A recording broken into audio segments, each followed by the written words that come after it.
हर बार की तरह इस बार भी राजा विक्रमादित्य ने बेताल को अपने कंधे पर लादा और आगे बढ़ने लगे। सफर लंबा था, इसीलिए बेताल ने राजा को फिर से एक नई कहानी सुनाई। बेताल कहता है, यह कहानी है विधवा भागवती और उसकी बेटी धनवंती की। भागवती के विधवा होने के बाद उसके पति के रिश्तेदार उसका सारा धन लेकर भागवती और उसकी बेटी को घर से निकाल देते हैं। इसके बाद दोनों माँ बेटी दूसरे नगर के लिए निकल पड़ जाती हैं। रास्ते में दोनों एक जगह आराम करने के लिए रुकती हैं तो वहां एक सिपाही एक चोर को बांध कर रखे रहता है। चोर को प्यास लगी होती है, वो भागवती और उसकी बेटी धनवंती से पानी पिलाने के लिए विनती करता है। पानी पीने के बाद वो माँ बेटी से सारी बातें पूछता है कि उनके साथ क्या हुआ था। सारी बातें सुनने के बाद चोर धनवंती के साथ शादी करने की इच्छा रखता है। ये सुनकर भागवती को गुस्सा आता है और वो उस सिपाही को चोर की बात बताती है। सिपाही भी चोर पर गुस्सा जाहिर करते हुए कहता है कि कुछ दिनों में तुम्हें फांसी लगेगी और तुम शादी करने की बात करते हो। ये सुनकर चोर कहता है, बहुत पाप किए हैं मैंने, अब लगता है कोई तो हो जो मरने के बाद मुझे पानी दे सके। मेरा कोई बच्चा नहीं है, मैं चैन से मर भी नहीं सकता, भूत बनकर भटकूंगा मैं। ये सब सुनने के बाद सिपाही वहां चोर को बांधकर आराम करने चला गया। सिपाही के जाने के बाद चोर भागवती और उसकी बेटी धनवंती को अपने छिपाए धन के बारे में बताने लगा। उसने कहा, अगर आप अपनी बेटी धनवंती की शादी मेरे साथ कर देंगी तो मैं आपको अपने छिपाए धन के बारे में बता दूंगा। मेरे मरने के बाद आप दोनों उस धन के साथ अपनी पूरी जिंदगी आराम से बिता सकेंगी। उसकी बात सुनकर दोनों सोच में पड़ डीडीडीएच गईं। धनवंती की मां भागवती ने चोर से पूछा, तुम यह क्यों करना चाहते हो? तो चोर ने कहा, शादी के बाद मेरा जो बच्चा होगा वो मेरे मरने के बाद पिंडदान करेगा, जिससे मुझे मुक्ति मिल जाएगी और मैं भूत नहीं बनूंगा। ये सब सुनने के बाद भागवती अपनी बेटी की शादी चोर से कराने के लिए तैयार हो जाती है। दोनों की शादी होती है और जल्द ही दोनों को एक बच्चा भी होता है। कुछ दिनों बाद चोर को फांसी लगा दी जाती है। भागवती और धनवंती काफी दुखी होते हैं। कुछ दिनों बाद भागवती को चोर की बात याद आती है कि एक गुफा में मूर्ति के सामने की जमीन के नीचे उसने खजाना छिपा कर रखा था। दोनों माँ बेटी वहां जाकर देखते हैं और जमीन खोदने लगते हैं।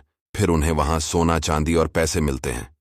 धनवंती फिर भी दुखी रहती है और कहती है, अगर पैसे नहीं मिलते लेकिन वो जिंदा रहते तो मुझे सब कुछ मिल जाता। भागवती बेटी को समझाते हुए बोलती है कि अगर पैसा है तो सारी खुशी मिल जाएगी। उसके बाद दोनों माँ बेटी एक नए शहर जाकर खुशी खुशी अपनी जिंदगी बिताने लगते हैं।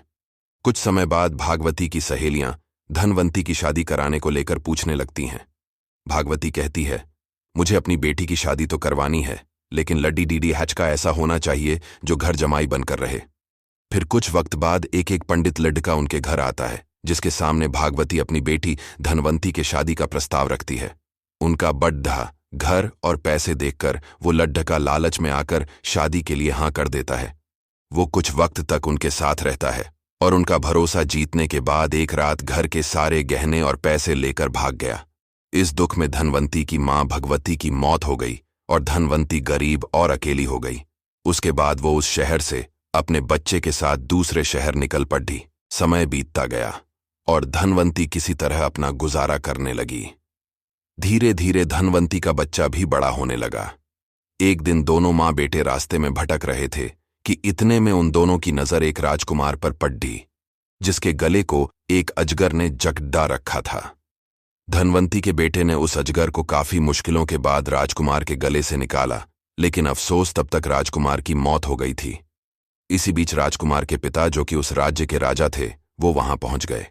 बेटे की मौत से वो काफी दुखी हुए, लेकिन धनवंती के बेटे के साहस को देखते हुए राजा ने धनवंती के बेटे को गोद लेने का फैसला किया। धनवंती और उसका बेटा महाराज के यहाँ रहने लगे। धनवंती का बेटा देखते ही देखते राजमहल और राजा के सारे कार्यों को सीख गया और राजा के बेटे की जगह ले ली। राजा की उम्र बहुत ज्यादा हो गई थी और कुछ वक्त बाद राजा की मौत हो गई। राजा ने मरने से पहले धनवंती के बेटे को सारा राजपाट सौंप उसे राजा बना दिया। उसके बाद धनवंती ने अपने बेटे से कहा कि पिता की मौत के बाद बेटे को पिता की आत्मा की शांति के लिए श्राद्ध और पिंडदान करना होता है। यह बात सुन उसका बेटा अपनी मां धनवंती के साथ पिंडदान करने निकल पड़ा। जब वो नदी के किनारे पहुंचा तो उसे 3 हाथ दिखाई दिए। इतनी कहानी सुनाने के बाद बेताल रुक गया और हर बार की तरह इस बार भी उसने राजा विक्रमादित्य से सवाल पूछा, बताओ राजन, उस लड़ने का पिता कौन है? धनवंती का बेटा किस हाथ में पिंड देगा? इसमें एक हाथ उस चोर का है जिसके साथ धनवंती की शुरुआत में शादी हुई थी। दूसरा हाथ उस आदमी का है जिसने धन की लालच में धनवंती से विवाह किया था। और तीसरा हाथ उस राजा का जिसने धनवंती के बेटे को गोद लेकर अपने बेटे की तरह रखा था। विक्रमादित्य ने जवाब दिया, उस लड्डेचके का पिता वो चोर है जिसने धनवंती से पूरे रीति रिवाज के साथ शादी की। दूसरे व्यक्ति ने लालच में धनवंती से शादी की थी और राजा ने बस अपना काम किया था। चोर ही धनवंती का असली पति और उसके बेटे का पिता है, क्योंकि उसने धनवंती के लिए बिना किसी स्वार्थ के मरने से पहले धन छोड़ दिया ताकि वो खुशी से आराम की जिंदगी बिता सके।